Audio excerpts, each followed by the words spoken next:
एक घना और सरसब्ज जंगल था जहां दरख्त आसमान को छूते थे और नदियों का पानी शफ्फाफ आईने की तरह चमकता था।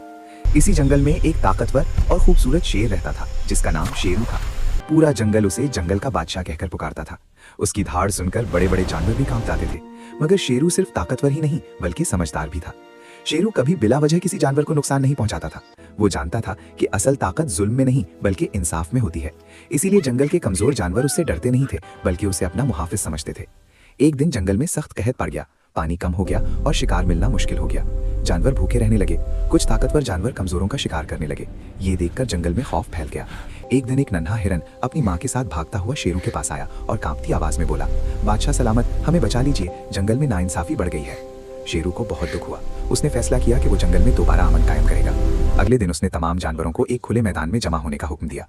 जब सब जमा हो गए तो शेरू ने गर्जदार आवाज में कहा, ये जंगल हम सब का घर है। अगर हम एक दूसरे को नुकसान पहुंचाएंगे तो कोई भी महफूज नहीं रहेगा। उसने सब जानवरों के लिए असूल बनाए। हर जानवर को बारी बारी शिकार करने की इजाजत दी गई और कमजोर जानवरों की हिफाजत की जिम्मेदारी ताकतवरों को दी गई। जो भी कानून तोड़ता उसे सजा मिलती। कुछ दिनों बाद बारिश हुई, नदी फिर से बहने लगी और जंगल में दोबारा हरियाली आ गई। जानवरों के चेहरों पर खुशी लौट आई। सबने मिलकर शेरू का शुक्रिया अदा किया। नन्हा हिरन खुशी से उछलता हुआ बोला, आप सिर्फ ताकतवर नहीं, सबसे अच्छे बादशाह भी हैं। ये सुनकर शेरू मुस्कुराया और बोला, याद रखो, असल बादशाह वो होता है जो दूसरों को जीने का हक दे। इस दिन के बाद जंगल में अमन, मोहब्बत और भाईचारा कायम हो गया और शेरू हमेशा के लिए सिर्फ जंगल का बादशाह नहीं बल्कि सबका दोस्त बन गया।